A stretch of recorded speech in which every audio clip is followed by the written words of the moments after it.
Good times and great music at 2NURFM 103.7. He's been fighting the traffic. He's been fighting a cough. He's been fighting apathy of the winter time. He's been fighting the fact that he has to look at me for the next 5 minutes. But he has made it. Mark Goswell, exercise physiologist, made the traffic cleared up just like that for you. It's just like Moses part of the season. He just said, Mark's got to get to see Mark early. You've got the beard, so that's a start. Oh, it is a good start, actually, yeah. We're going in a totally different direction. Well, look, today the direction you want to take us down is that at some point all of us will have headaches, and many of them actually are really tension-based headaches. And I'm going to take a punt here. Let's see if the years of listening to your commentary has paid off. Whilst the symptom may be a headache, the actual genesis of the problem is not actually in the head.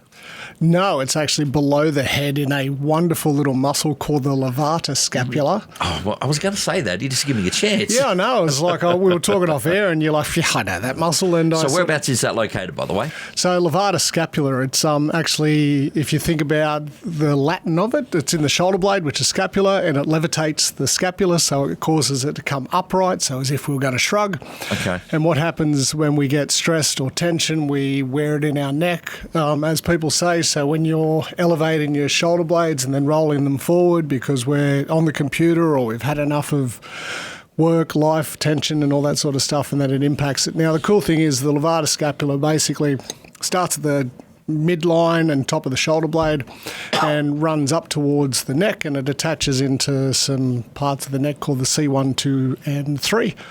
Now when this gets tight, it actually has a fascial connection that comes up all the way over the top of your head and into the back of your eyeballs. So if you've got one of those headaches where it feels like your eyes are popping out of your head, you can pretty much be guaranteed that it's coming from this tension within the levator scapula. Yeah, blame that shoulder area.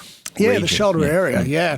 And like to get rid of it, it is, you could save yourself hundreds, if not thousands of dollars by doing 3 very simple things. And this comes from 25 years of getting people to do it, and they go, oh, wow, my headache's gone. All right, so let's see if we can throw that attention to the shoulder area. That's what's going to get called for me, the shoulder area. Shoulder area. Not the Latin.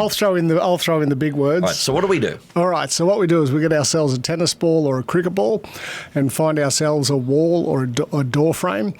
And literally you get that, I'd start with a tennis ball if you've got super tension, but cricket ball's a little bit better. You put that ball just in what we call your pec minor.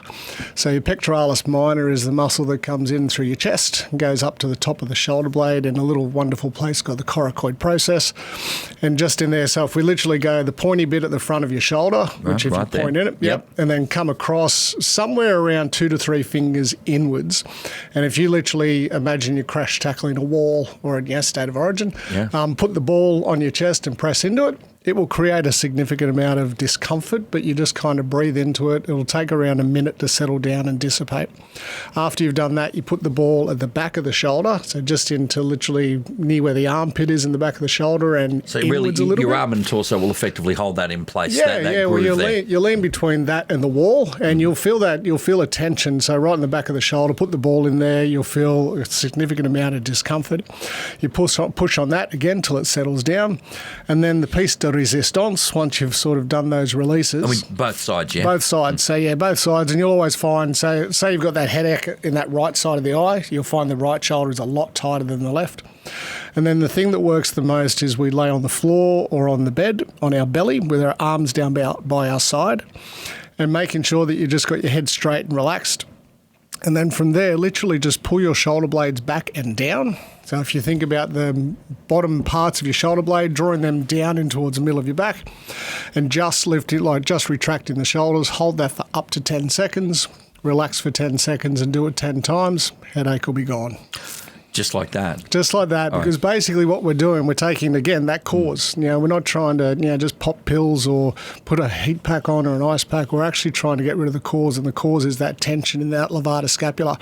So if you take the tension out of the muscle, you take the tension out of the fascial connections of the head, and away you go. All right, so tennis ball, then maybe later on cricket ball if you need it. Cricket ball, if you're a little hardcore, it can be quite unpleasant. All right, so in the front section, then round the back, then lay on the ground, shoulders down to the... Yep, shoulders back and down, but not lifting through the... So if you feel tension in your lower back, you're lifting the entire chest up. You just want to pull the shoulder blades back. That's all. All right, there's a couple of things to think of next time those tension, stress, headaches come looking for you or they find you. Mate, as always, a pleasure. I'll send you back out of the world. We'll catch you next week. I'll be here. Thanks, buddy. There is our exercise physiologist, Mark Goswell. You can send him a topic, by the way, if you'd like him to cover some of those in upcoming months. The email address, askmark@2nurfm.com.